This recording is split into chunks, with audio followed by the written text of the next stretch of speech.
श्री स्वामी समर्थ। मी मोहिनी विजय निंबाळकर तुमचं आपल्या यूट्यूब चॅनलमध्ये खूप खूप स्वागत आहे। आजच्या व्हिडिओमध्ये आपण बघणार आहोत, घरात या दिशेला खिडकी असल्याने घरात येतो पैसा, धन व आरोग्य।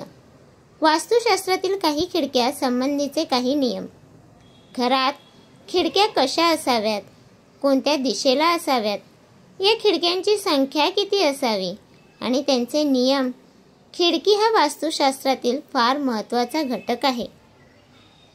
घरातील खिडक्या योग्य जागी असतील तर त्यामुळे घरात सुख, शांती व घरातील लोकांचे आरोग्य चांगले राहते।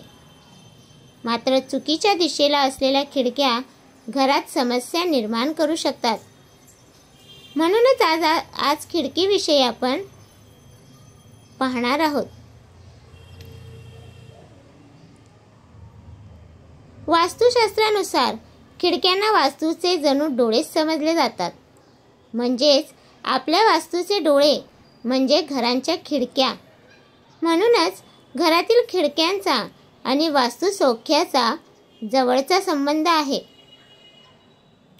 खिडक्या किती असाव्यात हे पाहण्यापूर्वी एक गोष्ट लक्षात घ्या की आपण आपल्या घराच्या खिडक्या ह्या कधीही दक्षिण दिशेला ठेवू नका।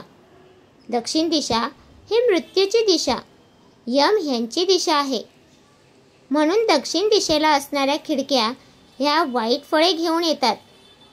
यामुळे अनेक वाईट प्रसंग घरावर येऊ शकतात।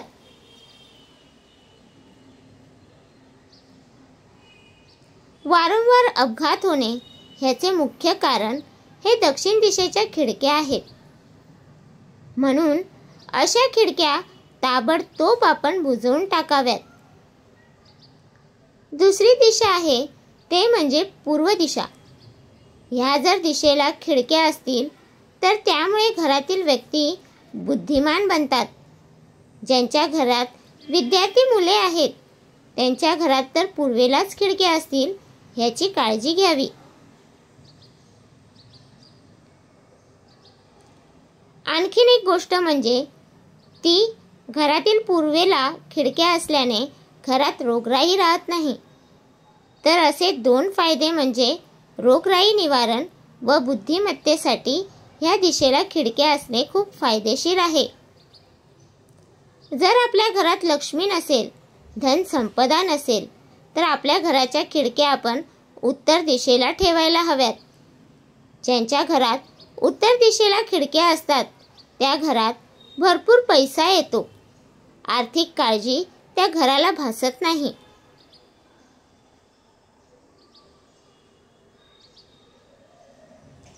पश्चिमेला जर खिडक्या असतील तर काय होते, या दिशेला खिडकी जर असेल तर फायदे ना तोटा दोन्ही काही होत नाही। म्हणजेच आपल्याला ह्यामुळे काही नुकसान सुद्धा होत नाही व आपल्याला ह्याचे जास्त काही फायदे देखील होत नाही। घरात खिडक्या किती असाव्यात, घरात खिडक्या अगदी कितीही असू द्यात, मात्र त्यांची संख्या ही समसंख्या असावी। जसे की 2, 4, 6 ह्या संख्येत असाव्यात। विषम संख्येत त्या अजिबात नसाव्यात। नंतर आणखीन एक महत्त्वाची गोष्ट म्हणजे आपल्या घरातील ज्या काही काचा आहेत त्या फुटक्या नसाव्यात। बऱ्याचदा कोणत्या तरी कारणाने खिडकीची काच फुटलेली असेल तर आपण ती काच लगेच बदलून घ्यावी। कारण फुटक्या काचेमुळे घरात अनेक प्रकारचे वास्तुदोष निर्माण करतात। खिडक्यांना रंग द्यावा की नाही तर अवश्य आपण खिडक्यांना रंग देऊ शकता। रंगांबद्दल आपल्याला कोणतेही नियम सांगितलेले नाहीत। तर तुम्हाला हा माझा व्हिडिओ कसा वाटला प्लीज कमेंट करून नक्की सांगा। व्हिडिओ आवडल्यास लाईक करा, कमेंट करा आणि शेअर करायला विसरू नका। आणि तुम्ही अजूनपर्यंत आपल्या चॅनलला सबस्क्राईब केलं नसेल तर प्लीज जाऊन चॅनलला नक्की सबस्क्राईब करा, कारण आपल्या चॅनलवरती तुम्हाला माहितीपूर्वक व्हिडिओ भेटतात। भेटूया उद्या एका नवीन व्हिडिओ सोबत। श्री स्वामी समर्थ।